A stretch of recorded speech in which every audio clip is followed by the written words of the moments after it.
Hello everyone, আবার চলে এসেছি কেকের নতুন একটা মিনি ব্লগ নিয়ে।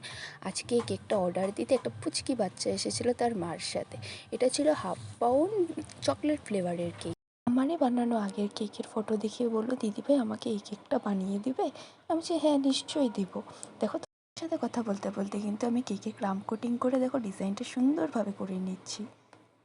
সব ঠিকই ছিল, কিন্তু একটা দুর্ঘটনা হয়ে গেল। মানে আমি বুঝি না, ডিজাইন যখন আমি উঠাই কীভাবে যে ক্যামেরাটা অফ হয়ে যায়। দেখবে এখানে আমি সাদা ডিজাইনটা করেছি, যে এখানে ক্যামেরাই অফ ছিল, আমি খেয়ালই করিনি। এত সুন্দর সাদা ডিজাইনটা করলাম, তোমাদের সাথে শেয়ার করে দেবেন। যাই হোক, পরে লাস্টের ডিজাইনটা তোমাদেরকে আমি ফুল লুকটা দেখো দেখাচ্ছি কেমন হয়েছে। ভিডিওটা ভালো লাগলে প্লিজ লাইক শেয়ার করো, আমাকে জানিও কমেন্টে কেকটা তোমাদের কেমন লেগেছে। এই কেকটার সাথে আরও 2টো গ্লাস কেক নিয়েছিল, ছোট মিনি সাইজের গ্লাস কেক, যেহেতু ওটা আমি কালকে ভিডিওটা তোমাদের সাথে শেয়ার করব। আজকের জন্য এইটুকুই, দেখা হচ্ছে আবার কাল নতুন একটা ভিডিওর সাথে। টাটা।